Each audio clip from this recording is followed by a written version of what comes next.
हाँ जी, बताओ क्या है, बताओ।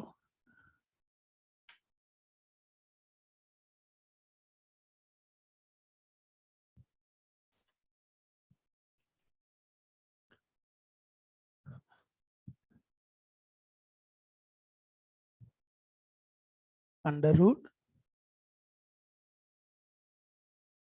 We not square plus 2gh।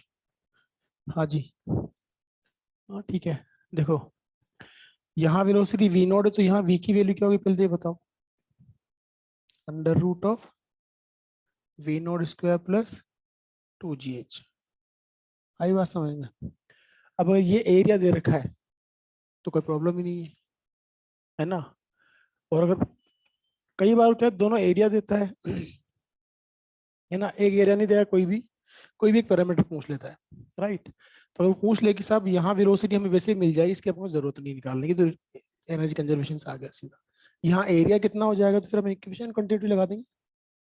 Equation of continuity यहाँ और यहाँ वैलिड होगी ना। क्या करोगे, A V equals to A naught V naught, यहाँ से ए की वैल्यू क्या लिख देंगे, A naught V naught upon V, and V becomes what, under root of V naught square plus 2gh, right. अब देखो, एक इसको पहले जल्दी बनाओ, बता दो इसको, है ना। इसी क्वेश्चन में अपन ऐसा करते हैं कुछ कि ये यहां से वाटर जो है वो एक कांस्टेंट रेट से आ रहा है।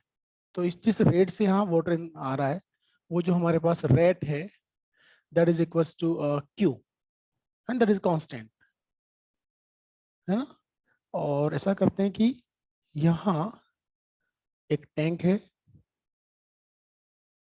और टैंक के बिल्कुल बॉटम में यहाँ एक small area of cross section का होल है, या इसको मैं ए नोट बोल दिया तो इसको मैं ए बोल रहा हूँ।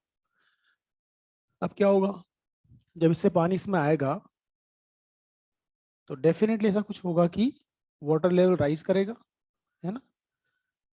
और वाटर लेवल राइज करते करते ये एक मैक्सिमम हाइट होगी, वहां तक ही राइज करेगा वो, एच मैक्सिमम।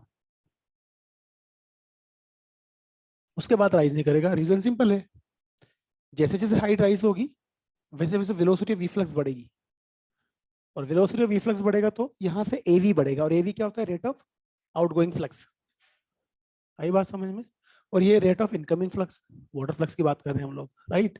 तो ये जब इसकी रेट के बराबर हो जाएगी तो वाटर राइज करना खत्म हो जाएगा। बनाओ क्या मिलेगा इसका।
नेक्स्ट केस ये है कि एक टैंक है जो पानी से भरा हुआ है।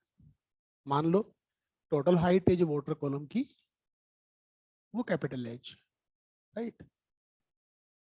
बॉटम पे एक होल है, यहाँ से हम होल से ओपनिंग को ओपन करते हैं। याद रहे जब भी इसमें क्वेश्चन पूछे जाते हैं तो कुछ सवालों के अंदर तो वो होल यहाँ बना के दे देता है, तो कोई प्रॉब्लम ही नहीं।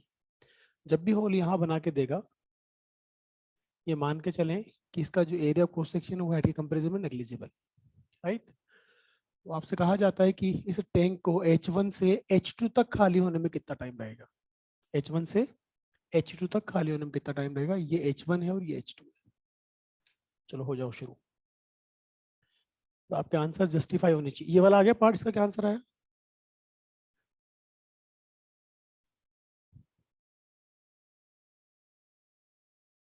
हम्म, ये नीचे क्या है।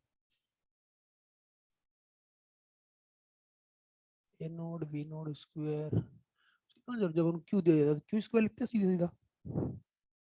Rate of incoming fluid Q दे रखी है ना डायरेक्ट। हाँ ठीक है, वो बात ठीक है। पर वो जनरली ए और वी वी तो वी नोट की तो बात ही नहीं की हुई ना। वी नोट कहाँ लिखा हुआ बता। तो अपन को क्यू की टर्म में आंसर देना है ना।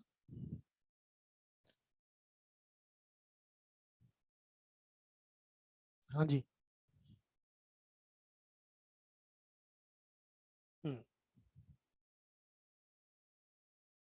वेलोसिटी ऑफ आउटगोइंग फ्लूइड जो होगी, अगर वो वी है किसी भी टाइम, मतलब एच मैक्सिमम को अपन एच मान लेते हैं, मान लो ना, मैक्सिमम एच आ सकता है।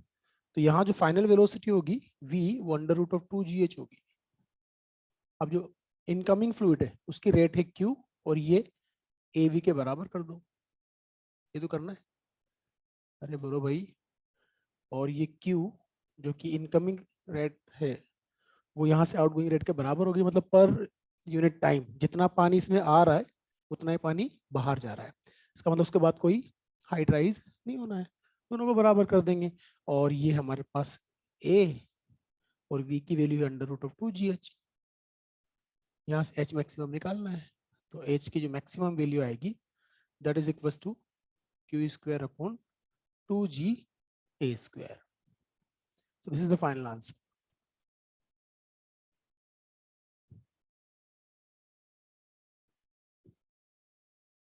टाइम निकालना।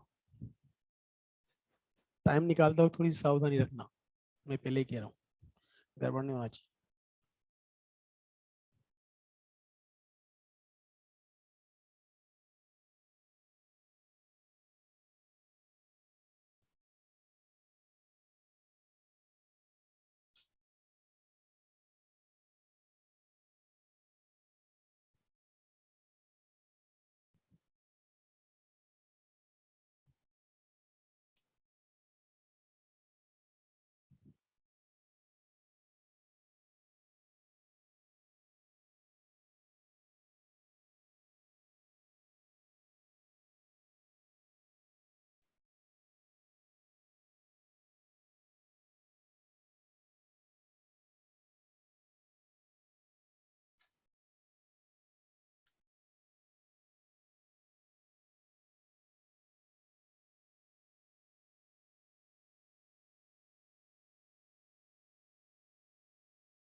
हाँ जी।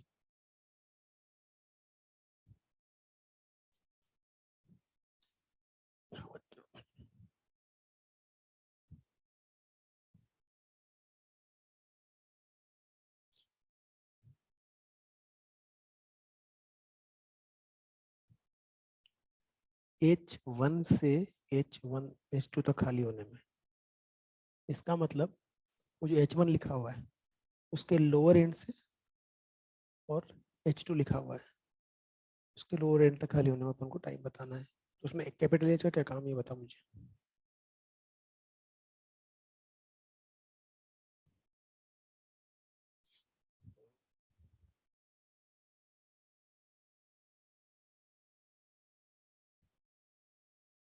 डीवी बाई डी टी, ये भी तूने सही लिया है। A naught D H by T, ये भी ठीक है। ओके।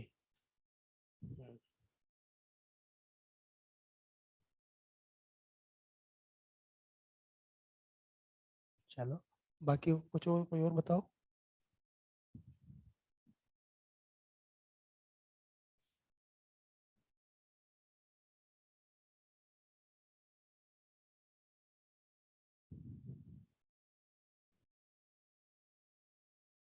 देखो मेरी बात सुनो, किसी भी टाइम पे इसको y खाली होता हुआ मान लो, कितना खाली हो गया y, ठीक है।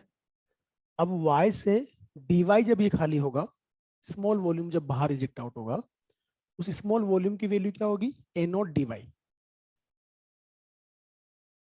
भाई a not into d y, आई बात समझ में। अब आपको ये देखना है कि किसी भी टाइम पे भी कितना वॉल्यूम इसका इजेक्ट आउट हुआ। मान लो small interval time D T के अंदर D V volume eject out हुआ, तो डीवी बाई डी टी की वैल्यू क्या होगी, DV by D T is equal to, पर यूनिट टाइम अगर बात करेंगे तो minus A naught D Y. DV की वैल्यू मिल गई ना आपको, बाई डी टी करोगे आप लोग, नहीं समझ में आई बात। ये मिल गया आपको किसी भी स्मॉल इंटरवल टाइम के अंदर बाहर निकलने वाला वॉल्यूम। नेगेटिव साइन क्यों लिया, क्योंकि वॉल्यूम डिक्रीज हो रहा है, ऐसे बोलेंगे अपन, ठीक है। और उस टाइम पर वो जो वैल्यू होगी, अगर मान लो आप ऐसा बोल रहे हो, उस टाइम पर आपने कहा वाई खाली हो गया, ये कितना खाली हो गया वाई, तो यहां से हाइट कितनी बची, एच माइनस वाई। तो वेलोसिटी ऑफ इफ्लक्स क्या होगी तब, root of two ji H minus Y. नहीं समझ में आई बात। तो वो जो स्मॉल वॉल्यूम है डीवी, उसकी वैल्यू अपन ने पुट कर दी, by D T equal to minus of A naught, नहीं ए इंटू वी ना। नहीं समझ में आई बात। उसको रीअरेंज करो और लिमिट एच वन से एच टू तक ले लो, करो।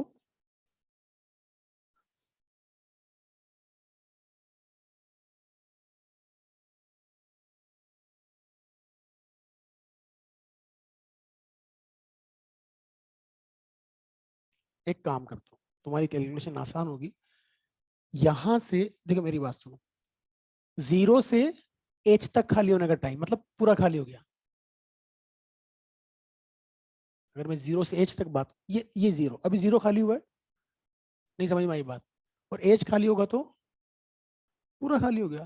टोटल टाइम भी हम निकाल सकते हैं ना, लेकिन उसमें हम वैसे वैल्यू पुट कर देंगे, इनिशियल एच वन की वैल्यू जीरो पुट कर देना और एच टू की वैल्यू कैपिटल एच पुट कर देना।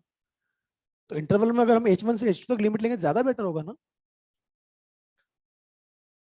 स्टार्ट से ही किया तूने पूरा, तो कॉम्प्लिकेशन कॉम्प्लिकेटेड नहीं करती कैलकुलेशन।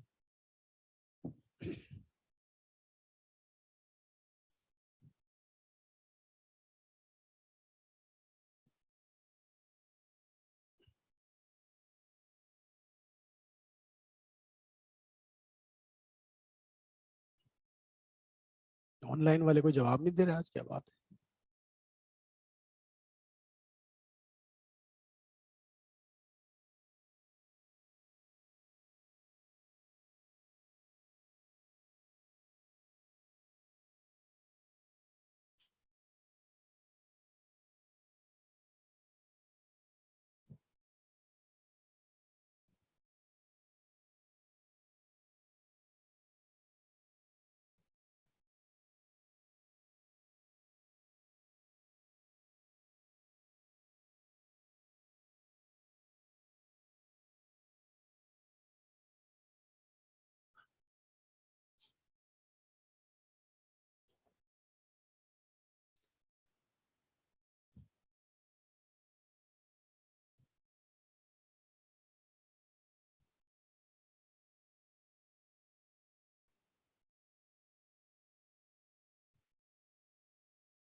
हम्म,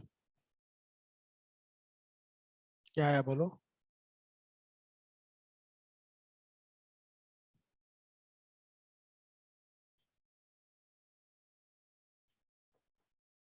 अपन ने वो डिफरेंट डेंसिटीज वाला केस कर लिया था क्या? अलग अलग डेंसिटी की फ्लूइड भर दिया तो अलग अलग डेंसिटी जहां भरा हुआ है वहाँ वेलोसिटी वो ओपनिंग बना करके वेलोसिटी रिफ्लेक्स की बात करते हैं। नहीं क्या करते हैं अभी?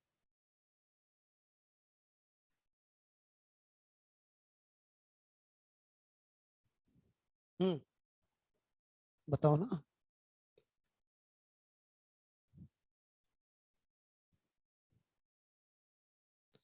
ये क्या है तेरा टी इक्वल्स टू एच? हाँ ये सही है। ऊपर तेरा एच माइनस एच कैसा आ रहा है?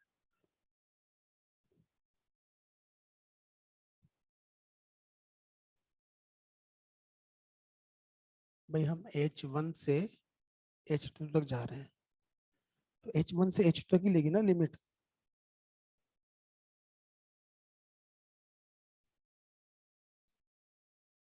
हम्म,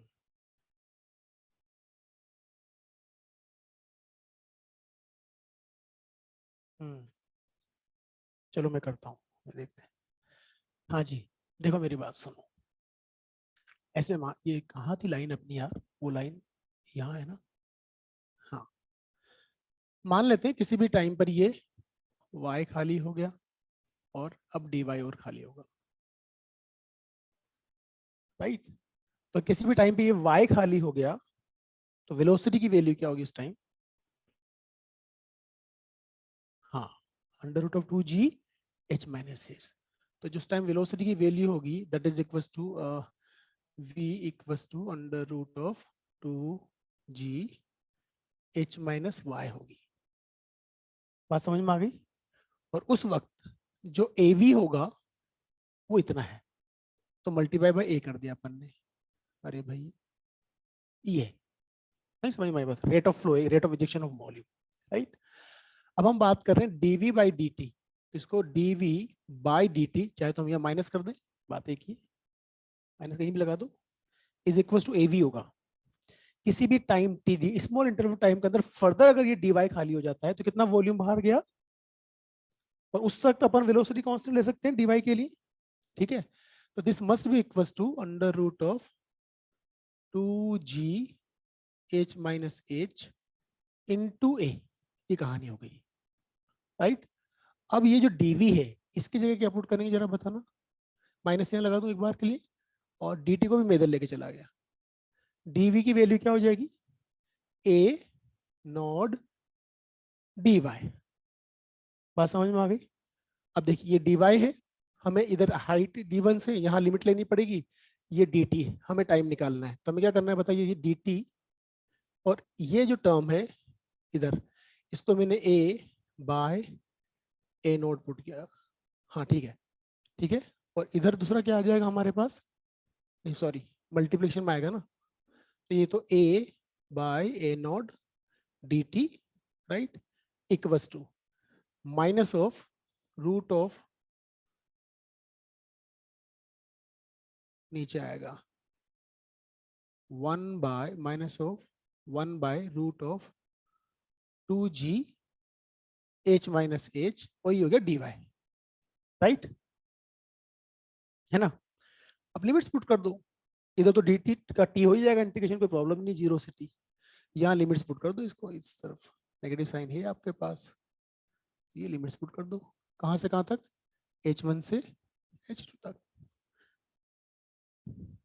नहीं समझ में आई बात?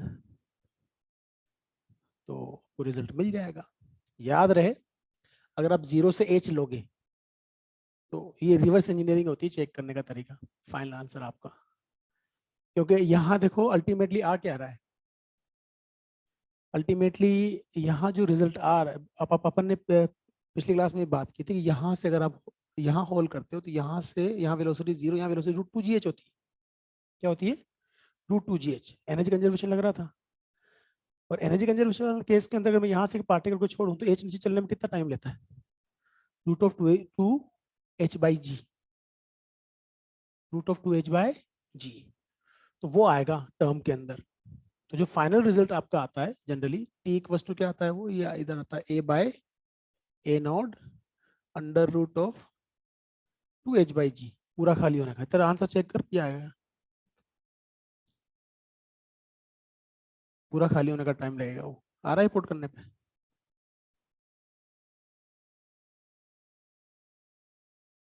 ऊपर हाँ टी इधर ए नोड चला जाएगा, ए नोड बाई ए, राइट, है ना? ये टी निकालेंगे तो ए नोड बाई ए हो जाएगा इधर। ये टोटल खाली होने का टाइम है। अब इसमें एक छोटा सा जो सवाल डिस्कस करना चाह रहा हूँ मैं, वो ये, हमने तो H1 से H2 की बात कर ली, ठीक है। जो AIPMT में मेडिकल लेवल पे सवाल आया हुआ है वो ये था कि एक टैंक है जिसका area of cross section A not है, अगर वो कैपिटल H हाइट तक भरा हुआ है, उसके बॉटम पे हमने ओपनिंग बना दी, तो वो पूरा खाली होने में T टाइम लेता है। अगर मैं उसकी हाइट कॉलम की डबल कर दूं फिर वापस ओपनिंग को ओपन करूं, तो खाली होने में कितना टाइम लेगा? इतना सा सवाल था। तो वो रूट एच से डायरेक्टली प्रोपोर्शनल हो रहा था, साइन सॉल्व हो रहा था। यानी आपको कुछ नहीं करना था, ये कोई इंटीग्रेशन वगैरह कुछ नहीं करना, आप सीधा सीधा लॉजिक लगाओगे कि यहाँ आइडियल फ्लूइड्स लेके जा रहे हो। आइडियल फ्लूइड्स वाले केस के अंदर आपको पता है टाइम की वैल्यू क्या होती है, वो रूट एच के प्रोपोर्शनल होती है। तो वहां से बच्चों ने फटाफट आंसर निकाल लिया, और कैलकुलेशन में टाइम की वैल्यू बहुत आसान दी थी, तो रिजल्ट डायरेक्टली आ रहा था। तो ये तो है आपका ये केस। ये केस एक डोमेस्टिक वाटर सप्लाई है, उसके अंदर आपने देखा घर के अंदर जो वाटर सप्लाई पाइप होते हैं, वो नीचे जो अंडरग्राउंड पाइप आता है थोड़ा सा ब्रॉड होता है, फिर एक मोटा पाइप कनेक्शन लेते हैं, और जैसे जैसे ऊपर जाता रहता है उस पाइप का एरिया कम करते रहते हैं। ठीक है, अगर आपने कोई मोटर वगैरह लगा रखी है तो फिर आपको एरिया कम करने की जरूरत नहीं। तो कहानी ये है कि यहाँ से जो ग्राउंड वाटर सप्लाई है, बेसिकली ऐसे हॉरिजॉन्टल पाइप जो गड़े होते हैं जमीन के अंदर, उसका इन्होंने रेडियस 2 सेंटीमीटर गिवन है, और वहां से जो वाटर एंटर कर रहा है वो 4 मीटर पर सेकंड की स्पीड से एंटर करता है, और 4 × 10⁵ न्यूटन पर मीटर स्क्वायर का प्रेशर यहाँ पर है। यहाँ से 5 मीटर अबाव एक टैंक है, और यहाँ टैंक में जो पाइप जाता है ऊपर ऊपर, है ना, उसकी ओपनिंग का जो रेडियस है वो 1 सेंटीमीटर किया हुआ है। हमें ये बताना है कि यहाँ किस वेलोसिटी से पानी इस टैंक में जाएगा, और यहाँ प्रेशर की वैल्यू क्या होगी टॉप एंड पे। प्रेशर और वेलोसिटी दोनों बतानी।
आज ऑनलाइन वाले अभी तक सो रहे हैं शायद, ज्वाइन तो सबने कर रखा है, आंसर नहीं आ रहा किसी को उधर से आज।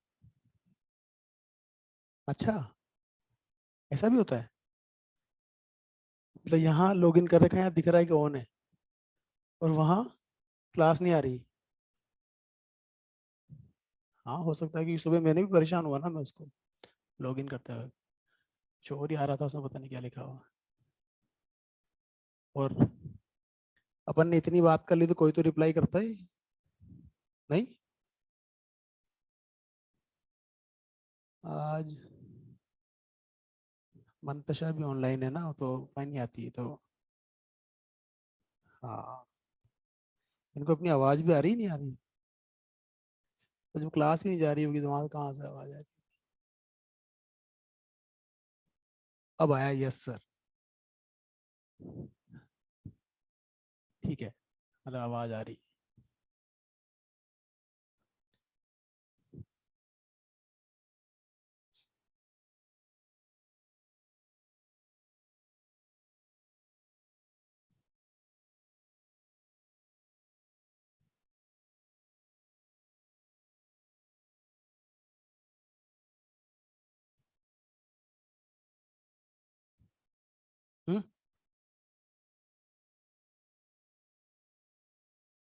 2.10⁵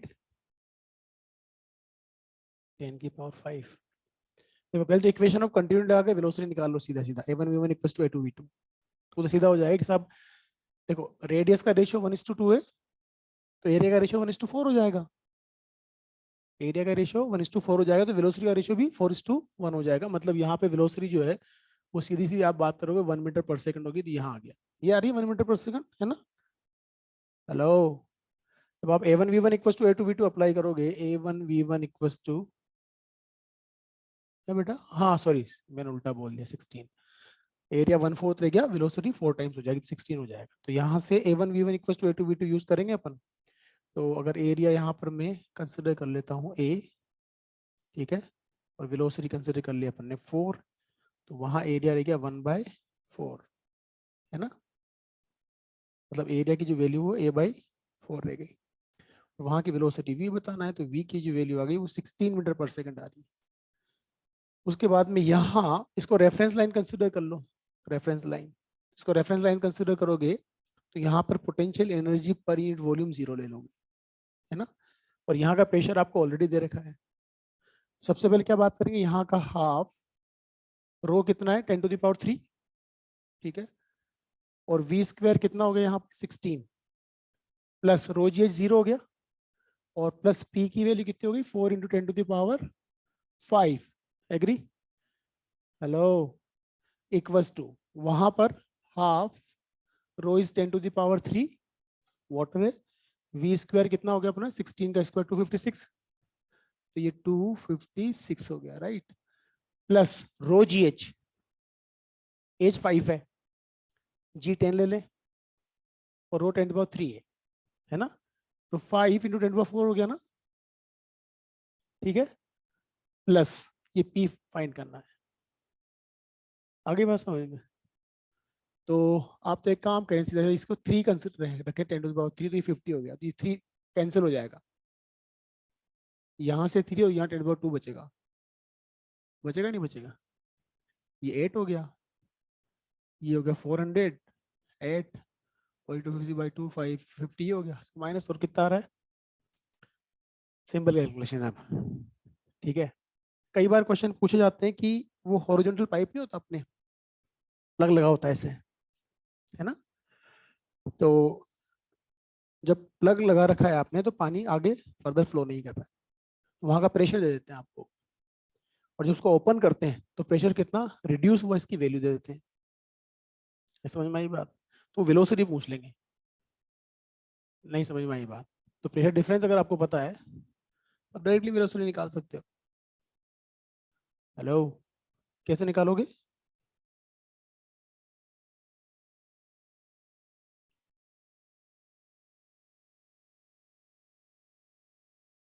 P1 minus P2 equal to half rho v square करोगे ना सीधा सीधा, नॉर्मली जब थ्योरम लगाओगे तो हॉरिजॉन्टल फ्लो के लिए तो एच तो सेम है ना आपका, H1 इक्वल टू H2, तो टर्म कैंसिल हो गई, तो अपना बनता P1 minus P2 equal to half rho V2 square minus V1 square. तो P1 P2 की वैल्यू आपको गिवन है ना, प्रेशर डिफरेंस V1 आपका 0 था, तो half rho V2 square half rho V square हो गया ना। नहीं समझ में आई बात, आप डायरेक्टली कैलकुलेट कर सकते हो उसको इस तरह से। अब एक दो क्वेश्चंस आपको लिखने, लिखो। हाँ जी, किधर से आवाज आ रही है, क्या,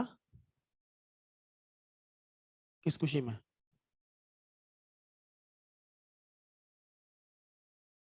क्या नाम है तेरा, है यार, एकदम मास्क खोल के बोला करो यार, कोई कोरोना नहीं आ रहा वहां तक तेरे पास। शोभित, शोभित क्यों बोल रहे, अच्छा एक बात बता मेरे को, तुम्हें स्टडी स्टेट समझ में आती है क्या होता है, स्टडी स्टेट, जहां कहीं भी फ्लो है वहां स्टेडी स्टेट का आना जरूरी होता है। और आप स्टेडी स्टेट बदकिस्मती से एक ही जगह पढ़ते हो, और वो है थर्मल। वो अक्सर हर सवाल में आपसे बोला जाता है, when steady state is achieved, rate of flow of heat. नहीं बोलते इसे, अभी तेरे वहां पहुंच रहे हैं अपन, ठीक है। तो शुरुआत में क्या होता है कि आपने एक रोड को इधर गर्म किया, तो यहाँ का टेम्परेचर बढ़ेगा, और मान लेते हैं कि बाहर से इसके ऊपर एक शेल लगा हुआ है जिससे हीट बाहर रेडिएट नहीं होती। तो जो भी आप यहाँ से हीट दोगे वो शुरुआत में टेम्परेचर को राइज करने में चली जाती है। अब धीरे धीरे टेम्परेचर इधर आता है, बढ़ता बढ़ता बढ़ता बढ़ता, यहाँ भी एक पर्टिकुलर टेम्परेचर हो जाता है, और कुछ ना कुछ टेम्परेचर डिफरेंस क्रिएट हो जाता है, उससे टेम्परेचर ग्रेडियंट आता है, और टेम्परेचर ग्रेडियंट की वजह से कहीं ना कहीं rate of flow of heat exist करता है। तो आप ऐसा बोलते हो कि जितना टेम्परेचर बढ़ना था बढ़ गया, अब हीट एब्जॉर्ब नहीं हो रही है रोड से, मतलब स्टेडी स्टेट आ चुकी है। क्या मैंने तेलुगु में बोला? तुम्हें समझ में आ रहा है क्या हो रहा है? Hello, clear? एग्जैक्टली वैसे के वैसे ही करंट में भी स्टेडी स्टेट आती है। आपको जो किरचॉफ्स लॉ लगते हैं ना, केवीएल केसीएल, वो स्टेडी स्टेट के बाद ही होते हैं, उसके पहले नहीं लगते। आप कहते हो ना केसीएल के अंदर, भाई साहब आप ही के लिए कर रहा हूँ सारे हमारे बच्चे, तो पूछूंगा अभी मैं, सोबित बाबू। तो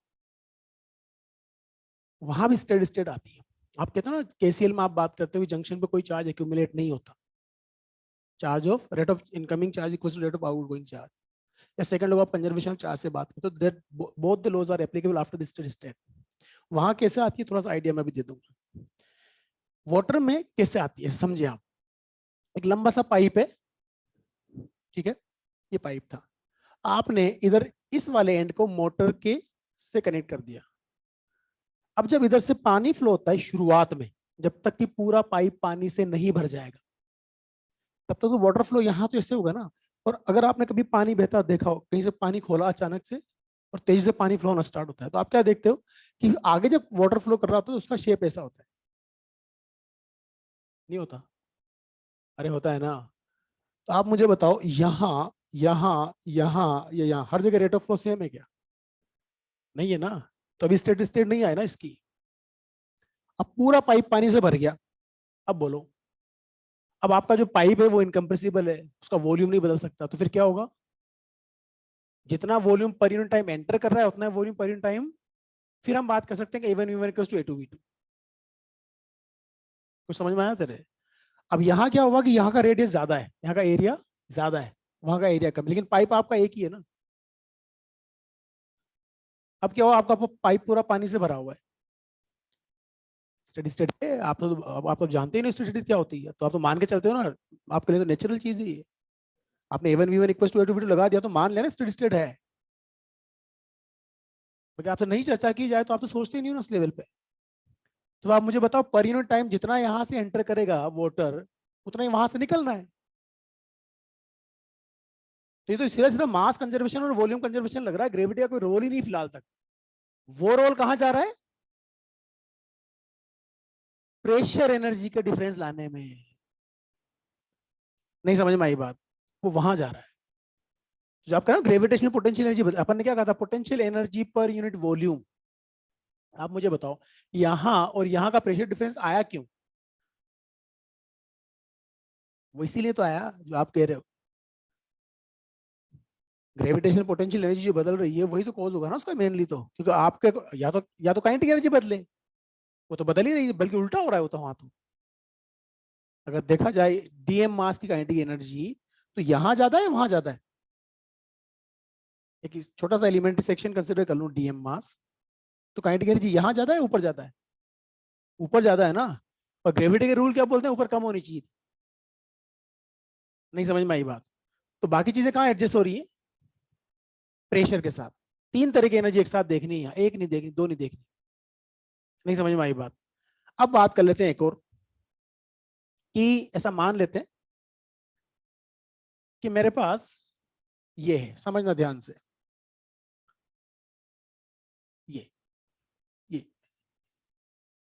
ये जंक्शन, एक वायर है, एरिया सेम है दोनों तरफ, एरिया सेम है, मतलब दो ऐसे वायर जोड़ दिए मैंने, ऐसे, राइट, ऐसे वायर जोड़ दिए।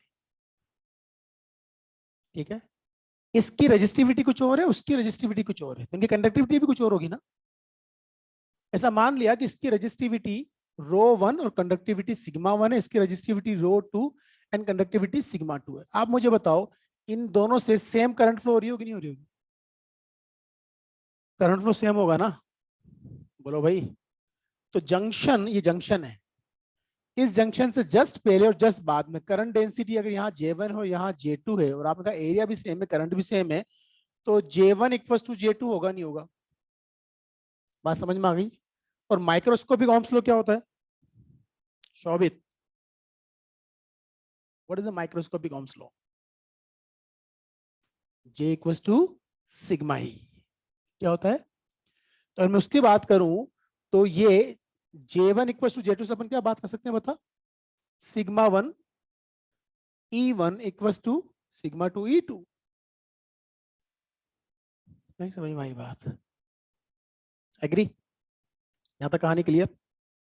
अब मुझे बता दो, अगर मान लेता हूं 1 मिनट के लिए कि σ1 इज ग्रेटर देन σ2 है, तो यह भी तय है कि E1 will be less than E2 होगा। हेलो, अब मैं आपसे कहता हूं कि बताइए इस जंक्शन पे चार्ज एक्यूमुलेट कितना हो रखा है? सवाल तो ये था basically, what is the charge accumulation at the junction. तो आपके एक बात समझ में आ जाएगी, कुछ ट्यूबलाइट जली? कुछ सोच पा रहे हो यहाँ इतना बताने के बाद? मैं तो असली कहानी तक के एंड तक पहुंच गया, क्लाइमेक्स बाकी है अब तो मूवी का।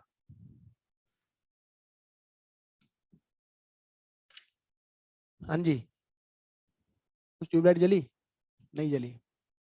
आप मुझे बताओ, ये एरिया था, अरे भाई ये एरिया, इसको अपन ने जूम कर लिया। आपने ये देखा कि यहां से एंटरिंग फ्लक्स जो होगा वो E1A होगा, और यहां से जो लिविंग फ्लक्स होगा वो E2A होगा। यार ये देखो, ये ऐसे बदतमीज लोग हैं ये। हाँ जी, और अब भी कुछ समझ में आया या नहीं आया? नहीं आया? क्या समझ में आया? यस, गोस थ्योरम, कि अगर एंटी फ्लक्स और लिविंग फ्लक्स की वैल्यू डिफरेंट है तो वहां चार्ज एक्यूमुलेटेड है। नहीं समझ में आई बात? लेकिन ये जो चीज होती है, आपको पता है कि करंट स्पीड ऑफ लाइट से चलती। नहीं समझ में आई बात? तो करंट वाले केस के अंदर स्टेडी स्टेट जो आती है ना, वो बहुत मतलब नैनो सेकंड के अंदर आ जाती, इसलिए वहां पर स्टेडी स्टेट की चर्चाएं नहीं की जाती, पर एक्चुअली होता तो है, जहां कहीं भी फ्लो है वहां स्टेडी स्टेट जरूर आती। और तुम्हें क्या लगता है, इन पे सवाल नहीं पूछे हुए? सब पे पूछे हुए। समझ में आया? आप निकाल सकते हो चार्ज एक्यूमुलेशन, नेट फ्लक्स निकाल लेंगे, क्यू बाई एप्सिलॉन नोट कर देंगे, और यहां से रिलेशन लेके आ जाओगे ई और सिग्मा में, सिग्मा की टर्म में मिल जाएगा आपको नेट चार्ज। नहीं समझ में आई बात? तो जो बताना चाह रहा था वो ये था कि हर जगह स्टेडी स्टेट आती है, और स्टेडी स्टेट के अंदर ही आप सारे रूल्स लगाते हो। तो यहाँ पे भी हमने ये मान लिया कि अगर आप कह रहे हो कि पानी इधर से एंटर कर रहा है उधर से बाहर निकल रहा है, तो स्टेडी स्टेट है ना, पाइप तो पूरा पानी से भरा हुआ है। तो अब मुझे वेलोसिटी निकालने के लिए कोई दिमाग लगाना ही नहीं है, मैं क्यों एनर्जी कंजर्वेशन लगाऊंगा? मैं तो मास कंजर्वेशन या वॉल्यूम कंजर्वेशन लगा दूंगा, सीधा सीधा मेरे आ रहा answer A1 V1 equal to V2 से। नहीं समझ में आई बात? आगे समझ में? चलिए साहब इसको मिटाएं, बढ़े आगे। अब एक कंसेप्ट होता है, concept of Pitot tube. Pitot tube का समझना पहले क्या होता है, देखिए ध्यान से समझना, फिर मैं न्यूमेरिकल कराऊंगा, तुम्हें खुद सॉल्व करना है, लॉजिक समझा रहा हूं पूरा। ये इस तरह से एक ब्रॉड ट्यूब है, समझ लेना ध्यान से भाई, क्वेश्चन तो बहुत आसान है, तुम एक बार में कर दोगे, कंसेप्ट समझ लेना। पिटोट ट्यूब में क्या होता है कि यहाँ और यहाँ ऐसे ओपनिंग्स होती है, और यहाँ एक मैनोमीटर लगा होता है लाइक दिस, समझना इसको ध्यान से, लाइक दिस, है ना। और ये यहां से बेंड होके इधर आती है, और यहां लाइक दिस, यहाँ ओपनिंग होती है, पर उस ओपनिंग का जो एरिया ऑफ क्रॉस सेक्शन होता है वो नेग्लिजिबल होता है। ऐसे मान सकते हैं, अगर इसका एरिया ए नॉट है तो इसके कंपैरिजन में ये नेग्लिजिबल है। समझ में आ गई बात? अब आपने क्या किया हुआ, इसमें एक मैनोमेट्रिक फ्लूइड भरा हुआ है, राइट? मैनोमेट्रिक फ्लूइड कोई भी ऑयल हो सकता है या किसी भी तरह का लिक्विड हो सकता है, जो कि इसमें फ्लो करने वाले फ्लूइड के साथ इमिसिबल होता है, मतलब वो मिक्स नहीं करेगा। दोनों मिलकर एक रिजल्टेंट डेंसिटी का फ्लूइड नहीं बनाएंगे, अलग अलग रहेंगे हमेशा दोनों। अब ध्यान से सुनना, अगर मान लो, ऐसे समझो, पहले प्रैक्टिकल चीज समझनी जरूरी है वरना फिर दिमाग खराब होता है कई बार लोगों का। इस रूम के बाहर बहुत तेज तूफान आ रहा है, बहुत तेज, राइट? और एक साइड में छोटी सी ओपनिंग बना दूं मैं, इतनी छोटी ओपनिंग कि एक नेल होती है ना, नेल, कील जो होती है अपनी नेल, उसको यहां से ड्रिल किया, उसके बराबर की होल बना दिया दो आठ बार। आप मुझे बताओ, अगर बाहर तूफान चल भी रहा है तो क्या उस ओपनिंग से जो हवा थोड़ी बहुत एंटर कर रही होगी उसकी वेलोसिटी कुछ एग्जिस्ट करेगी? वो नेग्लिजिबल होगी। बात समझ में आ गई? तो एग्जैक्टली वही चीज यहां होती। होता क्या है कि जब इस बड़े पाइप से कोई फ्लूइड लार्ज वेलोसिटी से फ्लो कर रहा होता है, तो इस ओपनिंग के जस्ट अंदर वेलोसिटी नेग्लिजिबल होती है as compare to the velocity fluid. उससे क्या हुआ कि अगर मान लो आपसे कहा जाए कि यहां से कोई दूसरा फ्लूइड फ्लो कर रहा था लाइक दिस, ऐसे समझे, ये रो ऑफ मैनोमीटर है और ये डेंसिटी रो है उस फ्लूइड की जो फ्लो कर रहा है। एग्री? यहां वेलोसिटी वी नॉट है। नहीं समझ में आई बात? ठीक है, आप मुझे बताओ, अगर मैं यहां और यहां कंपेयर करूं या यहां और यहां कंपेयर करूं, तो यहां के कंपैरिजन में यहां वेलोसिटी नेग्लिजिबल है ना, और जहां वेलोसिटी नेग्लिजिबल वहां प्रेशर ज्यादा होगा। इसका मतलब यहां इस एंड पे प्रेशर ज्यादा एग्जिस्ट करेगा इस कंपेयर टू दिस एंड।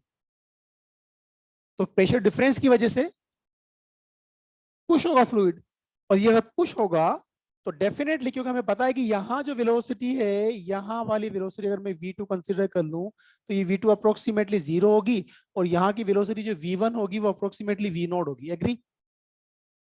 उससे क्या होगा कि यहां वेलोसिटी कम होने की वजह से प्रेशर ज्यादा होगा, तो इसका तो लेवल गिरता है, इसका लेवल बढ़ेगा। और ये लेवल कब तक चेंज होगा? जब तक कि वो प्रेशर डिफरेंस कंपनसेट ना हो जाए, और तब तक मान लो एच आ गया हाइट। नहीं समझ में आई बात? एग्री? अच्छा, ये फ्लूइड फ्लो किस तरह का है? हॉरिजॉन्टल फ्लो है ना ये तो आपके बर्नौलीज थ्योरम क्या बोलेगी? Half rho v2 square minus v1 square is equal to p2 minus p1 या p1 माइनस p2, तो अपने रो टू स्क्वायर बोला, v2 स्क्वायर बोला, राइट? नहीं समझ में आई बात? अब आपको यहां v नोट की वैल्यू पता होती है, a नोट की वैल्यू पता होती है, इस फ्लूइड की डेंसिटी पता है, इस फ्लूइड की डेंसिटी पता है। नहीं समझ में आई बात? ये p1 माइनस p2 किसके बराबर आएगा? अरे यार,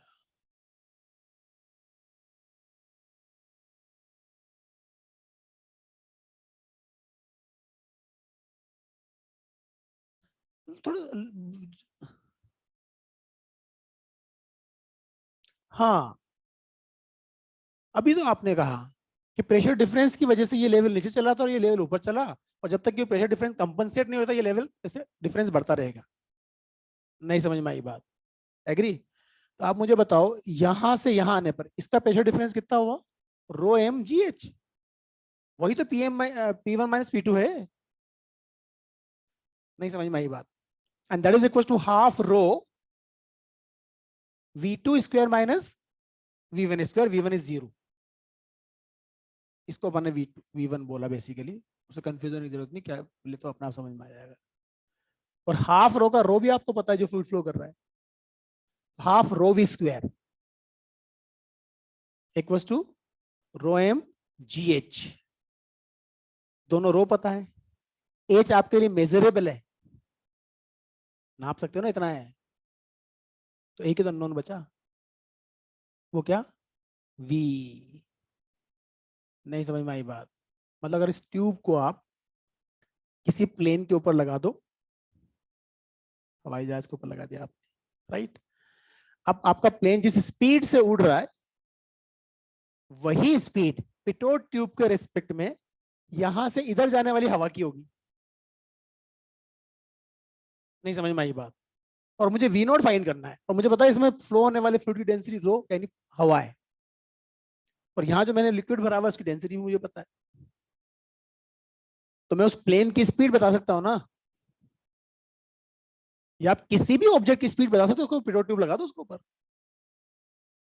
नहीं समझ में आई बात? This is not a concept जो कि आप ऐसे बोल सकते हो कि सब हमारे नहीं है, ये बर्नौली की एप्लीकेशन है, हजारों सवाल बना के दे देते हैं। नहीं समझ में आई बात? क्वेश्चन लिखो, ये बाद में बनाना, पहले क्वेश्चन लिखो। लिखो, a pitot tube constructed over wings of an aeroplane, a pitot tube constructed over wings of an aeroplane to measure speed of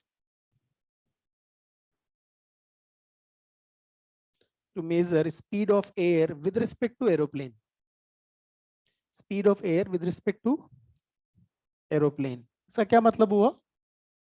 हम इनडायरेक्टली एरोप्लेन की स्पीड मेजर कर रहे हैं। whatever be the speed of air with respect to aeroplane will be the speed of plane with respect to ground। ठीक है, लिखो, in manometer of pitot tube, in manometer of pitot tube, alcohol of relative density 0.8 is used। In manometer of pitot tube, alcohol of relative density 0.8 is used।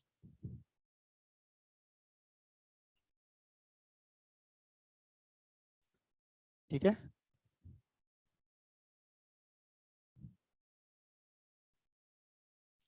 लिखो, if difference in height, if difference in height in manometric tube is 40 centimeter,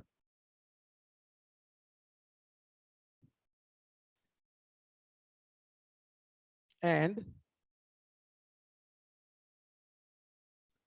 speed, sorry, and density of air at that height is 1 kg per meter cube। Speed of air, अरे क्या बोला मैंने, sorry, density of air, मेरा ध्यान ही नहीं, density of air at that height is 1 kg per meter cube। Find out speed of plane with respect to ground.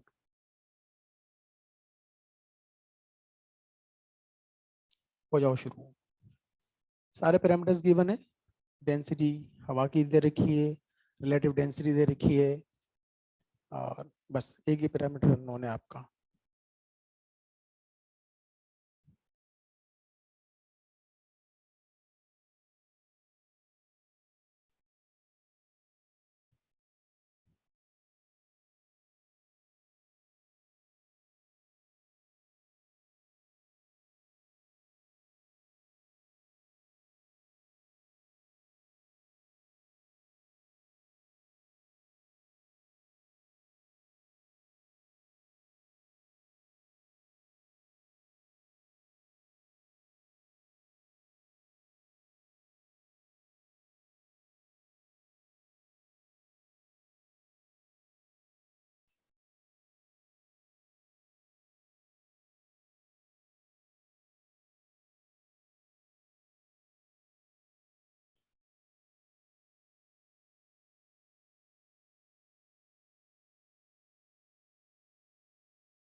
सब कुछ तो मैंने सोल्व कर लिया था, क्या आया?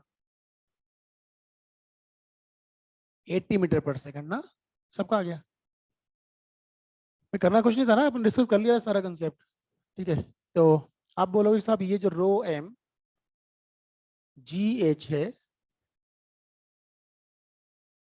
ये डेल्टा पी के बराबर होगा, होगा नहीं होगा? And that is equal to half rho v square, जो वी की वैल्यू मिल जाएगी आपको वो under root of twice of rho m g h by rho, ये आ जाएगा, है ना। रो की वैल्यू क्या गिवन थी, 1, है ना, सीजीएस के अंदर 1 ग्राम पर सीसी, राइट। और सॉरी, एयर है ना, 1 kg पर मीटर क्यूब, 8 मीटर पर second is right answer. Value put करो, आंसर लाओ। यहाँ तक समझ में आ गया। एक छोटा सा कंसेप्चुअल क्वेश्चन है, जो ऐसे न्यूमेरिकल बनते हैं यहाँ पर, अपन अपन कंसेप्चुअल इसको डिस्कस करेंगे। जैसे मान लो ये टैंक है, राइट। अब एक ग्राउंड पे रखा हुआ है और यहाँ पर एक प्लेट रखी हुई है जिसकी लेंथ वो दे देंगे, ये लेंथ एल है और ये डिस्टेंस जो है वो एक्स है, सपोज ये लेंथ एल है। इसमें पानी वानी भरा हुआ है कुछ ऐसे, ठीक है। अब हमें पता है कि यहाँ कहीं होल करेंगे, उस होल से पानी बाहर आएगा। वेलोसिटी रिफ्लेक्स का फॉर्मूला निकाला था अपन ने, क्या था, रूट ऑफ 2gh ना, तो निकाला था ना पिछली क्लास में। तो यहाँ से ऐसे आकर के जेट यहाँ गिरा, ऐसा हो सकता है कि वो पहले यहाँ गिर रहा हो। अब जैसे जैसे लेवल कम होगा वैसे वेलोसिटी हॉरिजॉन्टल कम होगी, तो ये रेंज कम होगी, तो वो यहाँ हिट करेगा। नहीं समझ में आई बात।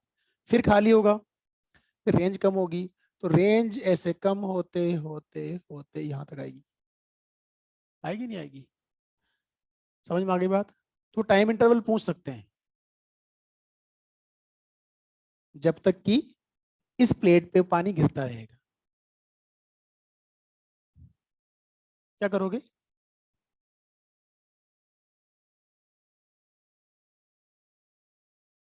नहीं समझ में आई बात। टाइम इंटरवल पूछ सकते हैं ना, हमें कुछ नहीं करना पड़ेगा, हम सीधी सीधी बात करेंगे कि एच की किस वैल्यू के लिए वो रेंज मैक्सिमम थी और एच किस रेंज के लिए रेंज मिनिमम, यानी आपको H1 और H2 की वैल्यू पता है, तो हमने जो डेरिवेशन किया था वो यहाँ काम आ जाएगा। नहीं समझ में आई बात। कि सब H1 से H2 तो खाली होने में जो टाइम लगा वही तो टाइम इंटरवल यहाँ होगा ना। नहीं समझ में आई बात। तो वो जो क्वेश्चन करवाना था उसका मकसद एक ये भी था कि ये इस कंसेप्ट आप कवर कर लें, राइट। ये समझ में आ गया, मिटा दूं इसको, कंसेप्ट ऑफ पिटोट ट्यूब इसको बोलते हैं। अब कुछ छोटी छोटी चीजें जो डिस्कस करनी है वो ये है कि अभी फिर हम वेंचुरियोमीटर पे आएंगे। वेंचुरियोमीटर क्या होता है, बहुत आसान सा डिवाइस है। देखो अपन एक चीज पढ़ी थी कि जब किसी भी एरिया ऑफ क्रॉस सेक्शन से फ्लूइड बाहर आता है तो बैकवर्ड डायरेक्शन में एक फोर्स लगता है। क्या होती है उसकी value, rho a v square. अरे होती है, नहीं होती है, नहीं होती है, क्या होती है, कितना फोर्स लगता है पीछे। ए एरिया ऑफ क्रॉस सेक्शन से अगर रो डेंसिटी का फ्लूइड बाहर आता है कांस्टेंट स्पीड से, तो कितना फोर्स लगता है पीछे, रो ए वी स्क्वायर। और हमें पता है कि इस ओपनिंग से लगातार कांस्टेंट स्पीड से फ्लूइड बाहर आ रहा है और फिर भी फोर्स, सॉरी, फोर्स पीछे लग रहा है, फिर भी वेलोसिटी कांस्टेंट बनी हुई। तो रीजन क्या है, कौन सा एक्शन रिएक्शन।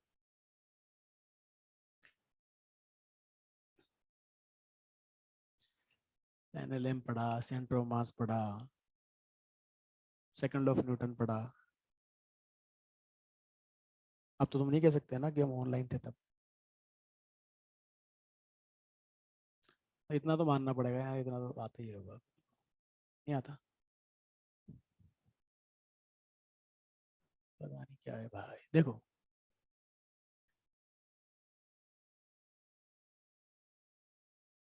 ये पाइप है और इस पाइप से फ्लूइड बाहर आ रहा है। सेकंड लॉ ऑफ न्यूटन क्या होता है, शोभित, तेरा नाम अच्छा लगा यार मेरे को, है ना। सेकंड लॉ ऑफ न्यूटन क्या होता है,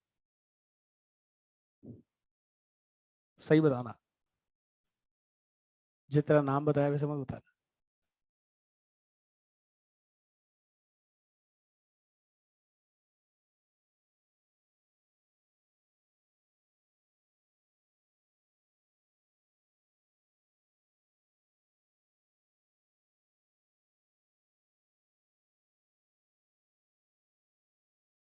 यस, ये बताया था ना मैंने, लॉ के साथ कोई गड़बड़ नहीं होगा, वैसे ही यूज करना है जैसा वो होता है। Rate of change of linear momentum equal to external force and change in momentum takes place in the direction of applied force, और वहां से एफ एक्सटर्नल की वैल्यू क्या आती है याद है कुछ, m dv by D t plus v d m by D t ना, आता है नहीं आता है? आप मुझे बताओ ये क्या है, एम है ना, और ये अगर म्यू बोल देता हूं तो ये हो गया म्यू वी, क्या हो गया ये, और ये जो वी है ना, ये वी हमेशा वी रिलेटिव होता है, हर जगह रिलेटिव होता है, पर यहां स्पेशली इसको रिलेटिव बोलना जरूरी, मतलब जहां भी rate of change of mass exist कर रहा है, वहां वो rate of change of mass जिस सरफेस पे फोर्स की बात कर रहे हो, उस सरफेस के रेस्पेक्ट में कितनी वेलोसिटी रखता है। फॉर एग्जाम्पल एक चेन है, बड़ी सी चेन, उस चेन का टॉप एंड पकड़ लो और अपने हाथ पर उस चेन को ऐसे छोड़ के, मतलब लोअर एंड को टच कर दो हाथ के, वो नहीं होती ट्रेन वेन में सूटकेस बांधने की चेन होती है, वैसे कोई चेन से एक्सपेरिमेंट आराम से किया जा सकता है, राइट। आप ऐसे चेन को पकड़ो, टॉप एंड आपके हाथ में और लोअर एंड आपने यहाँ टच कर दिया जस्ट, राइट। आपने यहाँ से इसको रिलीज किया चेन को, अब जब चेन गिर रही है तो यहां जब टकराएंगे हर क्लिप उसकी स्पीड वेरी कर रही है, नहीं समझ में आई बात। एक तो सवाल ये बनता है कि जब चेन आधी आपके हाथ पे लैंड कर चुकी है और आधी हवा में, तब आपके हाथ से कितना रिएक्शन फोर्स मिल रहा है, बहुत फेमस सवाल है, टेस्ट वेस्ट में भी देखा होगा आप लोगों ने, और नहीं देखा तुम बड़े बदनसीब हो, नहीं देखा ऐसा कुछ ऐसा। टेबल पे एक चेन छोड़ी, चेन आधी ग्राउंड पे लैंड कर ली और आधी हवा में, तब टेबल से चेन को कितना रिएक्शन फोर्स मिल रहा है, आंसर भी फिक्स है उसका, 3 mg/2।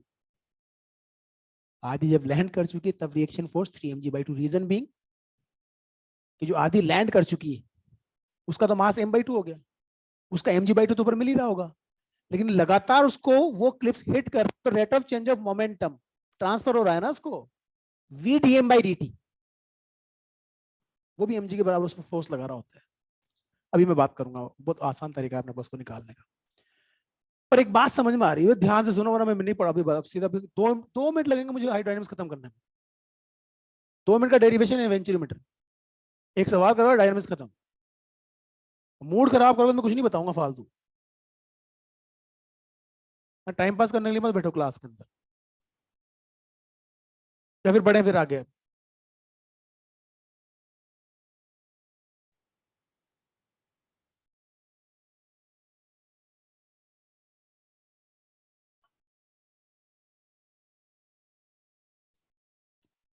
यहाँ आते हैं, इस पाइप से जहां भी कोई ढंग का कंसेप्ट की बात कर लो वहां तुम शांति से बैठ जाते हो, अगर तुम इस गलत फहमी में, तुम्हारे में, देखो मैं पहले दिन एक बात कही थी कि तुम सबके इतने नंबर आ रहे हैं कि तुम सब डिजर्व करते हो मेडिकल कॉलेज इसी साल जाने के लिए, ये पॉजिटिव एस्पेक्ट है। दूसरा एस्पेक्ट ये कि इससे घटिया एडवांस में कोई बैच मैंने आज तक नहीं पढ़ाया, एमईएस नाम का,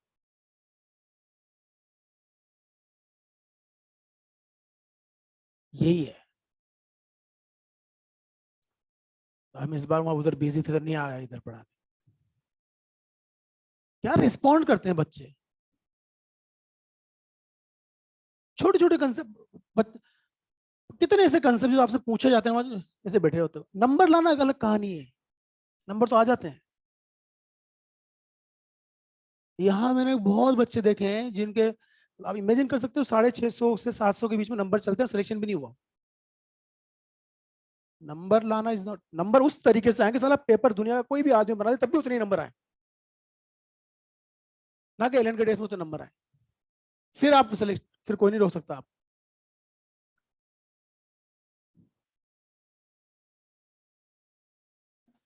ये है वी वेलोसिटी से फ्लूइड बाहर आ रहा है,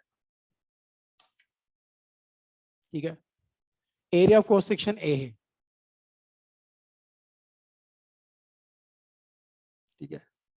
आपसे कहता हूँ कि यार एक मोटर है, मोटर से पाइप लगा हुआ है, गार्डन में आपको पाइप पड़ा था वैसा कुछ पाइप, आप उसकी ओपनिंग को पकड़ लो और मैंने मोटर ऑन कर दी, तो जैसे ही पानी बाहर आता है आपके हाथ पर एक फोर्स लगता है, किधर, पीछे, and that is the thrust force. बात समझ में आ गई? यहाँ 4 5 6 कैलकुलेशन है छोटी छोटी, और उन 4 5 6 जगह से, हर जगह से कई बार क्वेश्चन रिपीटेड मेरे में आए, और ये एनएलएम में आप पढ़ते। एक सवाल एनएलएम में आपके, एक ब्लॉक रखा हुआ है, एक पाइप से आपने उसको जेट से हिट किया, उसका इंस्टेंटेनियस एक्सेलरेशन क्या है? तो आपको दिया जाता है कि पाइप से जो पानी निकल रहा है वो इतने केजी पर सेकंड की रेट से बाहर आ रहा है। तो केजी पर सेकंड मतलब डीएम बाई डीटी आपको दे दिया। वो जब पानी यहाँ टकराएगा तो पर सेकंड कितना मास टकरा रहा है और कितना मोमेंटम ट्रांसफर कर रहा है, तो आपको वी डीएम बाई डीटी मिल जाता है। तो आप इस पे लगने वाला इंस्टेंटेनियस फोर्स तो वी डीएम बाई डीटी से निकालते हो, और क्योंकि ब्लॉक का मास कांस्टेंट है तो इसका acceleration f equal to m से निकालते हो। तो ऐसे सवाल सोल्व करने के लिए थोड़ा दिया जा रहा है आपको, अकल लगाओ कि तुम्हारे दोनों पार्ट अलग अलग यूज हो रहे हैं वहां पर। नहीं समझ में आई बात?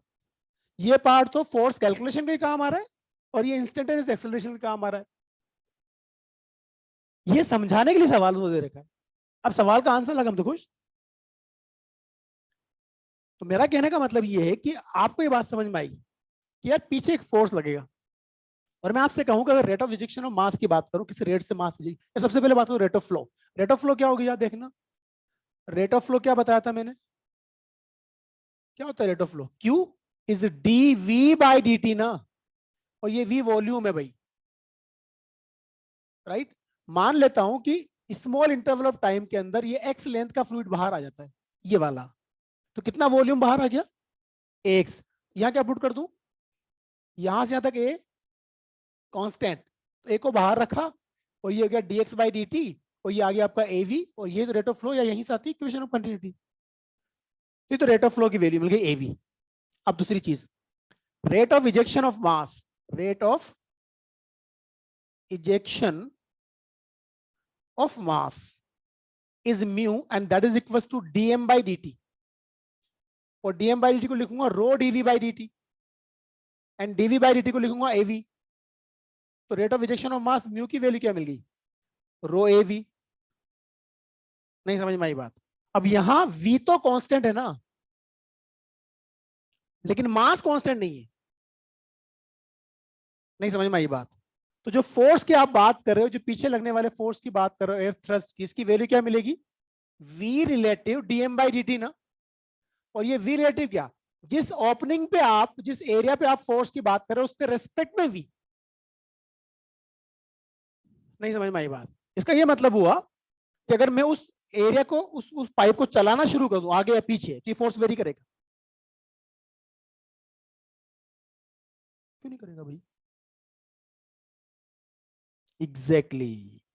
हमें वेलोसिटी देखना है उस एरिया के रेस्पेक्ट में, ग्राउंड के रेस्पेक्ट में नहीं देखना। नहीं समझ में आई बात? लेकिन ये एक मजेदार चीज और है कि आपने ये बात कही कि साहब एरिया से फ्लूइड बाहर निकला, थ्रस्ट फोर्स पीछे लगा, उसी जेड से आपके हाथ पे टकरा उसको, तो उतना ही फोर्स आपके हाथ पे आगे लगेगा। नहीं समझ में आई बात? तो यहां से एक बात समझ में आती है कि जहां भी मास इजेक्ट आउट हो रहा है वहां थ्रस्ट फोर्स वी रिलेटिव के अपोजिट लगता है, और जहां पर मास ऐड हो रहा है वहां पे थ्रस्ट फोर्स वी रिलेटिव की डायरेक्शन में लगता है। अब तुम्हारे समझ में आ गया, जब चेन छोड़ेंगे तो मास ऐड हो रहा है, तो ये वी डीएम बाई dt नीचे लगता है, तो उसका वहां जो चेन रेस्ट पे आ गई, उसका अगर मास स्मॉल एम मान लो, उसका एम जी नीचे लग रहा था, और वी डीएम बाई dt भी नीचे लगा, तो जो रिएक्शन फोर्स मिलेगा वो कितना मिलेगा, m g plus v dm by dt। वो भी हम बात कर लेंगे। नहीं समझ में आई बात? एग्री यहां तक? अब सुनो, तो मैं आपसे कहूं कि अब यहां बात करते हैं कि सब इस जेट से पानी यहां टकरा रहा है, मेरा हाथ रेस्ट पे है, तो अगर v स्पीड से टकरा रहा है ए एरिया पर, तो रो ए वी स्क्वायर फोर्स लग रहा होगा ना इधर, पर अपना हाथ अगर आगे चलाना शुरू करूं तो फोर्स बढ़ जाएगा। अब मैं वी रिलेटिव बदल रहा हूं और पीछे ले जाऊं तो फोर्स। नहीं समझ में आई बात? कहानी क्लियर? अब सवाल यहां पे ये है कि थ्रस्ट फोर्स कितना होगा, तो आपने कहा वी रिलेटिव तो वी है, तो इसकी जो वैल्यू मिल गई वो रो ए वी स्क्वायर मिल गई। Agree? How can it is possible कि भाई पीछे, अच्छा ये फोर्स जो लग रहा है वो पूरे एरिया पे लग रहा है या पाइप की सर्कमफेरेंस पे लग रहा है? एरिया ए आ रहा है ना सीधा सीधा वहां पर। तो फोर्स लगे पीछे लेकिन फिर भी वी कांस्टेंट हो।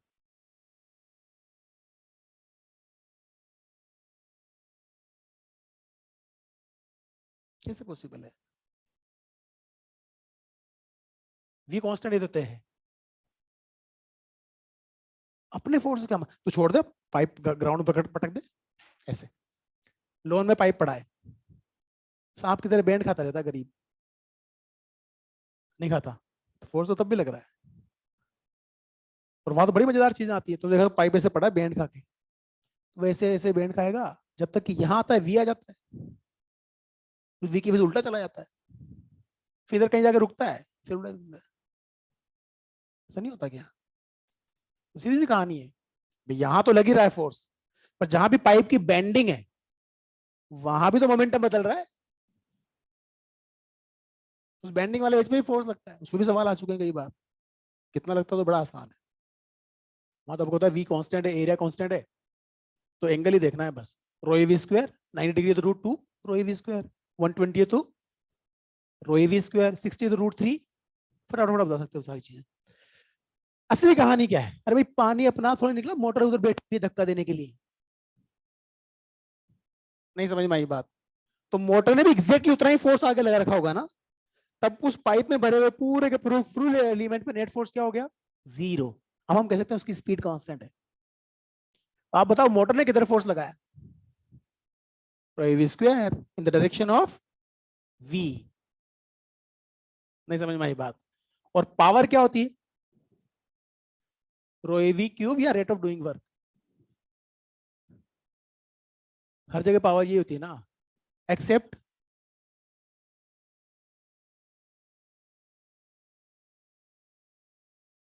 अच्छा तुम्हारे ऑप्टिक्स में लेंस की पावर क्या होती है? लेंस की पावर क्या होती है? 1/f ना, कि ये भी रेट ऑफ डूइंग वर्क है, वहीं से तो आया 1/f। लेंस का काम क्या है? What is the work of the lens? To convert the rays. एक लेंस है जो यहां से, ये तो लेंस था, यहां से यहां फोकस कर पा रहा है, तो उसने कन्वर्ट किया रेज को। दूसरे लेंस ने यही फोकस कर दिया, तो सेकंड वाले लेंस की रेट ऑफ डूइंग वर्क ज्यादा है ना। तो जिसकी फोकल लेंथ कम उसकी रेट ऑफ डूइंग वर्क, इसलिए वो 1/f है। अरे यार, फिजिक्स का फायदा ही है। अगर तुम्हें कुछ चीज नहीं दिख रही है तो तुम्हारी प्रॉब्लम है। फिजिक्स की डेफिनेशन थोड़ी बदलेगी। तो रेट ऑफ डूइंग वर्क, जो इलेक्ट्रिकल पावर की बात करो, मैकेनिकल पावर की बात करो, दुनिया की हर पावर की डेफिनेशन एक ही होती है, रेट ऑफ। अब rate of doing work dw/dt, dw/dt, and that is also equal to f dot v। अगर हम यहाँ मोटर की बात करें तो मोटर ने फोर्स किस डायरेक्शन में लगाया? v की डायरेक्शन में। So what is the angle between the force exerted by motor and velocity? Zero. So f dot v can be written as fv, and that becomes rho a v cube. Rho a is the constant. So power consumed by motor is directly proportional to a cube. Sorry, v cube. Directly proportional to v cube. Now you know that rate of flow for any power, sorry, any pipe is av ना, a बदल नहीं रहा। तो अगर rate of flow double करना है तो v double करना पड़ेगा, और v डबल करें तो पावर रिक्वायर्ड 8 टाइम्स हो गई। तो तुम्हारा फॉर्मूला आ गया p dash equals to n cube of v। नहीं समझ में आई बात? ये तो कहानी रही मोटर की पावर की, क्या बनी? रो ए वी क्यूब। अब कई बार सवाल ये भी आता है जिसमें पावर का जो आंसर होता है वो half rho a v cube आ जाता है instead of rho a v cube. और बच्चों में कंफ्यूजन रहता है ये एवरेज स्टूडेंट में, तो सब कभी तो आंसर होता है रो ए वी क्यूब, कभी होता है half rho a v cube, तो दोनों कहानी अलग अलग है। अगर मैं आपसे कहूं कि ये पानी आ कहां से रहा है, तो आपका आंसर क्या होगा? सब कहीं कुएं में भरा होगा, ट्यूबवेल में होगा, टैंक में होगा, रिवर में होगा, पॉन्ड में होगा, वहां आपने मोटर लगा के वहां से आ रहा है। तो वहां उसकी वेलोसिटी क्या थी? जीरो। और जब पाइप की ओपनिंग से बाहर निकली तो वेलोसिटी भी होगी। मैं आपसे जानना चाह रहा हूं डीएम मास के वाटर एलिमेंट को कितनी काइनेटिक एनर्जी मोटर ने सप्लाई की? आपका आंसर क्या होगा? Half d m v square. तो डीएम मास के एलिमेंट पे मोटर ने कितना वर्क किया? आप बोलोगे half d m v square. तो what is the power gain by water, तो आप बोलोगे d k by d t, d k change in kinetic energy, and dk is what, half dm v square by dt, and dm by dt is what, rho av. So answer is what, half rho av cube. Any power consumed is rho av cube, and supplied is, there is 50% of loss of energy. In most of the natural phenomena, always loss, in most of the natural phenomena in general, loss of energy is 50% in general, is not low. नहीं समझ में आई बात? तो यहां से कुछ चीजें समझ में आई हमारे, ये सब देखिए मिला। अब बताओ फोर्स कितना मिला, f thrust rho a v square, power consumed क्या मिली, rho a v cube, power supplied क्या मिली, half rho a v cube. कुछ समझ में आया? Now one more thing is very important, that is what, mass per unit length, it is a linear mass density. तो अगर उस elementary section का मास पर यूनिट लेंथ जानना चाहूं तो lambda is the dm by dx, and this dm by dx is what, dm is rho dv by dx, again v is x, एक और रखूंगा बाहर, अंदर बचेगा dx by dx,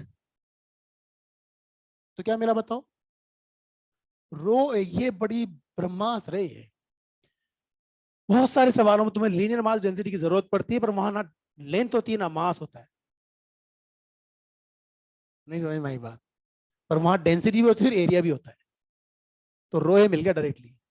तो बताओ तुम्हारा ये फॉर्मूला क्या हो गया, लैम्डा वी, ये क्या हो गया, लैम्डा वी स्क्वायर, ये क्या हो गया, लैम्डा वी क्यूब। तो आप मुझे बताओ वेरिएबल मास में अगर वो आपसे पूछ ले, जस्ट इमेजिन करें आप, सुना मेरी बात को ध्यान से, ये चेन है, तुम्हारा सवाल आ जाते हैं, आपने क्या देखा कि चेन 50% ग्राउंड पे लैंड कर गई, ऐसे हीप बन गया, कितनी लैंड कर गई 50%, ये ऊपर कितनी बची L/2, M/2 लैंड कर चुका है, जो रेस्ट पे आ चुका है, तो जो रेस्ट पे आ चुका है उसका तो फोर्स ऊपर लगा, रिएक्शन फोर्स ऊपर होगा, mg नीचे होगा। अब जब आपने चेन को रिलीज की और आधी चेन लैंड कर चुकी है, तो इसकी वेलोसिटी कितनी, ऐसे मत करो यार, gl √2gh, फ्री फॉल है ना, और L/2 फॉल हो चुका है, इसकी वेलोसिटी कितनी, same, every element of the chain is falling freely। याद है सवाल वो एनएलएम वाला तुम्हारा, एक पार्टिकल m1 मास का स्प्रिंग जुड़ी हुई है, m2 मास का, एक साथ रिलीज कर दिया, कर दो रिलीज एक साथ, क्या फर्क चलेगा, अगर एक साथ रिलीज करोगे, there is no deformation in spring, what happened, ना स्प्रिंग कंप्रेस होगी ना इलोंगेट होगी, रीजन दोनों इक्वल टाइम में इक्वल डिस्टेंस ट्रेवल करेंगे। लेकिन अगर मैंने ऊपर वाला मास ऐसे पकड़ रखा होता और नीचे वाला इक्विलिब्रियम में होता, तो आप बोलते कि x इक्वल टू mg है, यानी स्प्रिंग में इलोंगेशन है कितना, mg by k, m2g by k।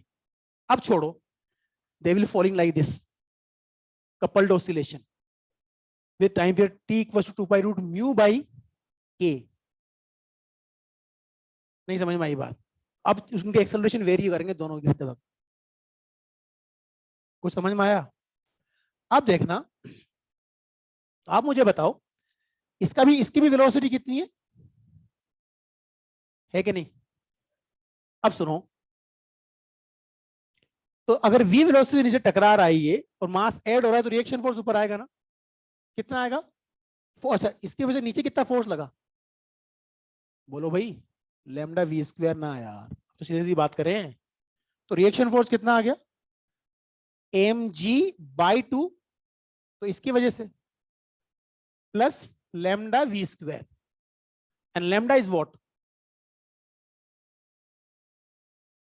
है ना, तो वैल्यू पुट करें यहाँ, mg/2 plus lambda is what, rho, ऐसे मास पर यूनिट लेंथ बोलते ज्यादा बेटर है, तो यहां तो बोलते मास पर यूनिट लेंथ, और वी स्क्वायर क्या हो गया,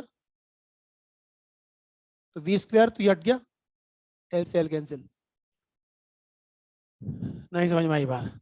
अब मजेदार चीज समझना, अगर आप ये एक्सपेरिमेंट करके देखते हो तो एक शानदार चीज होती है क्या, कि जब वो चेन आपके हाथ पे गिर रही है तो ये आपके हाथ को वेरिएबल फोर्स लगाना पड़ रहा है यहां रोक रखने के ऊपर। नहीं समझ में आई बात? पहले 0 था, आधी लैंड करके तो 3 mg/2 ऊपर लगाना पड़ा। लास्ट क्लिप जब लैंड करने वाला होगा, लैंड करने वाला होगा, तब उसकी वेलोसिटी √2gl है। नहीं समझ में आई बात? और ऑलमोस्ट लैंड कर चुका है तो mg ही नीचे, तो रिएक्शन फोर्स कितना मिल रहा है? 3 mg। मोमेंटम ट्रांसफर की वजह से 2 mg, और जो लैंड कर चुका है उसकी वजह से। नहीं समझ में आई बात? तो जब आप एक्सपेरिमेंट करते हो तो ऐसा लगता है कि जब लास्ट क्लिप लैंड करता है आपका हाथ झटका लगता है ऊपर। रीजन क्या है कि जब लास्ट क्लिप लैंड करने वाला है तो आपके हाथ को कितना फोर्स ऊपर लगाना पड़ रहा है? 3 mg। और जैसे ही वो लैंड किया, रिक्वायरमेंट कितनी? Only mg। नहीं समझ में आया? तो आपने लगा रखा था ऊपर कितना, और जरूरत कितनी थी, तो 2 mg का डिफरेंस आया। नहीं समझ में आई बात? अब तुम्हारी मर्जी में जो कुछ भी कर दे, वो यहां पर क्या करोगे? मान लो एक्स लैंड कर चुका है, तो कितना मास जमीन पे? Lambda x. तो कितना फोर्स नीचे लग रहा है? लेमडा एक्स जी। नहीं समझ में आई बात? और बाकी कितना गिर चुका है? एक्स गिर चुका है, तो वेलोसिटी क्या होगी? √2gx। लिख लो, एक्स की वैल्यू पुट करते रहो, आंसर लाते रहो। नहीं समझ में आई बात? ठीक है, इसको क्या नोट करो, इसको याद रखना, उसको नोट कर लो चाहो तो।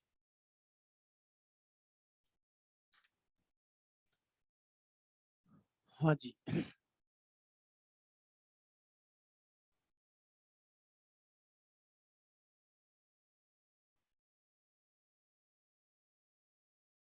अच्छा, अपनी क्लास का टाइम खत्म हो गया?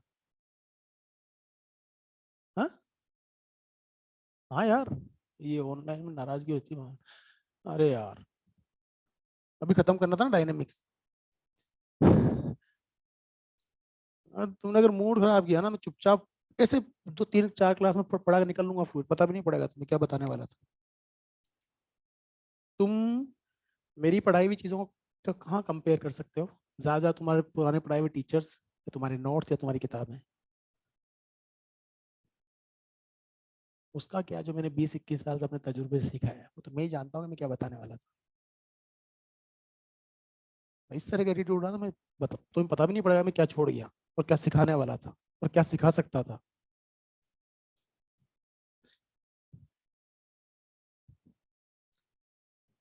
लगना चाहिए यार कि हम पढ़ने के लिए बैठे हैं। लगना चाहिए हमें पढ़ने में मजा आ रहा है, या हमें नहीं समझ में आ रहा है। सर डमी की तरह बैठो तुम लोग आराम। जो कोई जबरदस्ती घर पे हॉस्टल में मम्मी ने थप्पड़ दागे दिया, या क्लास में बैठ जा करके, और आगे बैठ गए, बस मजबूरी में बैठे हैं क्लास।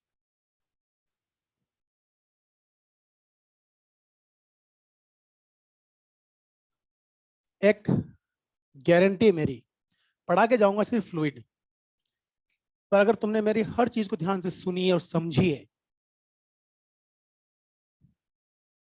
और वो चीज आपने सीखी जो मैंने सिखाई है, कम से कम 8 से 10 क्वेश्चन मिलेंगे आपको नीट में उस कंटेंट में से जो मैं पढ़ा के जाऊं। इतनी चीजें बता दूंगा, बाकी आपकी मर्जी। ठीक है, तो अब अपन ये क्लास बंद करें। बाकी ये तो बंद हो गई होगी, चल रही है? क्या हो रहा है यार? चलने दें फिर इसको, कॉपी कर लेंगे ना गरीबी भी। Online, thank you very much. बैठो, बड़ा ढंग से, बहुत टाइम। मैं तुम्हें बताऊं, लाइक तुम्हारा ब्रेक का टाइम जाएगा। मैं अक्सर ही 2 3 बच्चों का एग्जाम्पल बताता हूँ, उनमें एक बच्चे का बहुत कॉमन एग्जाम्पल है। एक साल ऐसा हुआ था कि नीट 2 बार हुआ था विद इन 2 मंथ, शायद तुम्हें याद हो, 16 में। उस साल हमने बूस्टर कोर्स करवाया था।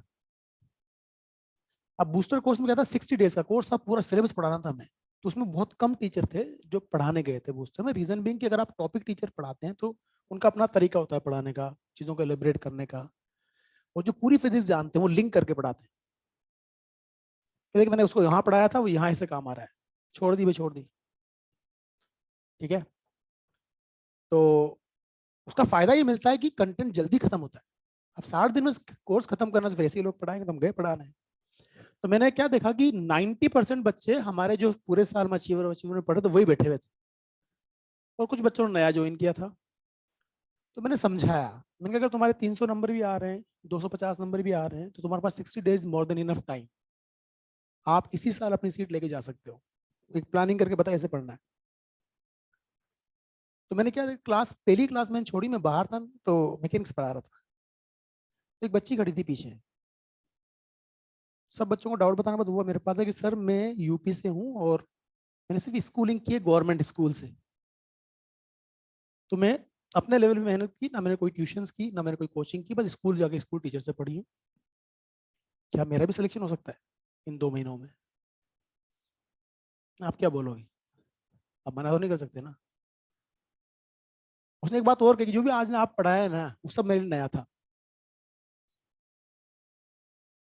एज ए टीचर मना तो नहीं कर सकते आप। मैंने कहा बिल्कुल हो सकता है तेरा सिलेक्शन, तो मुझे क्या करना होगा? कुछ चीजें मैंने बताया, मैंने तेरे को ये करना है।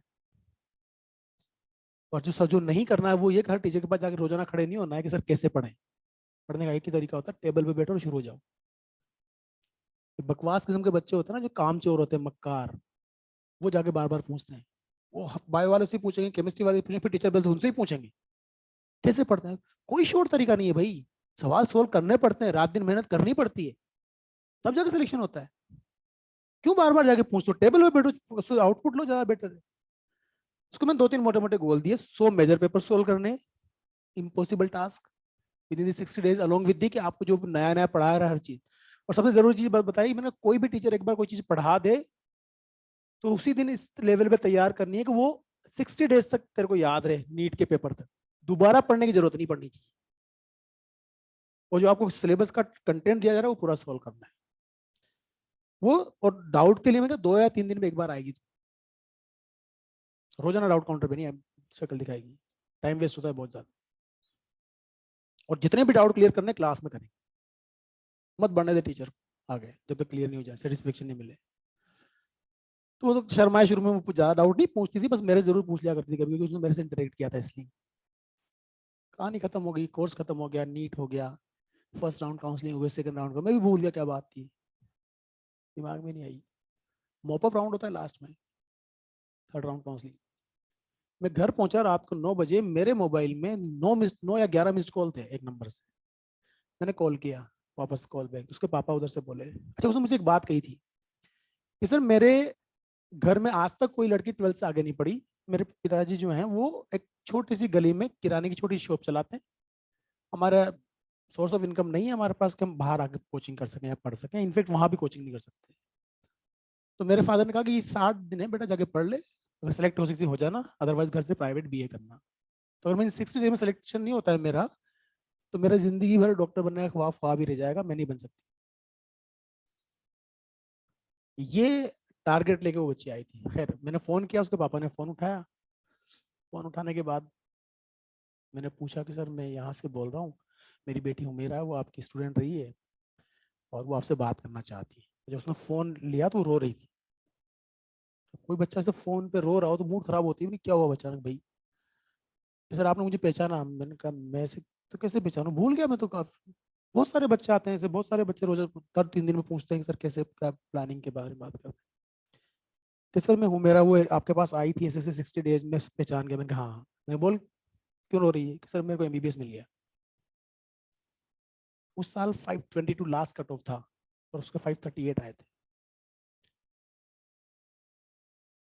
तो जब मैंने आपको इसलिए नहीं बताया कि जब तक मेरे को सीट नहीं मिल जाए तब तक मैं आपको कैसे कॉल करूँ। टॉपर्स के एग्जाम्पल हर कोई बताते हैं, ये एग्जाम्पल्स होते हैं। जो बच्चा बेचारा सेल्फ डिसिप्लिन है, 7th class 8th class 9th class 10th systematic पढ़ रहा है, उसके सारे कंसेप्ट किससे क्लियर है, उसका हक है सिलेक्शन। और एक बच्चा ऐसा भी है जिसने कभी जिंदगी में कोचिंग नहीं ली है, गवर्नमेंट स्कूल में पढ़ा है, उसके पास फैसिलिटीज नहीं है, और 60 दिन का टाइम मिलता है। मैंने उससे एक लाइन बोली थी तब, मैंने कहा बेटा अभी है ना, एमबीबीएस का मोटा मोटा डोनेशन जो है 1 करोड़ रुपया आया। तेरे सिलेक्शन का मतलब है तेरे पिताजी को तेने 1 करोड़ रुपया कमा के दे दिया। सो बहुत सारे बच्चे होते हैं जो आके अपने आप को प्रूव कर जाते हैं with in this small time interval. कुछ ऐसे भी होते हैं जो यहाँ पर 5 ईयर डिग्री में आते हैं, 4 साल 5 साल तजुर्बा ले रहे होते हैं, अचीवर से अल्फा अचीवर पे बीटा, पता नहीं कौन कौन से अचीवर। चलो थैंक यू वेरी मच, बैठो।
फटाफट।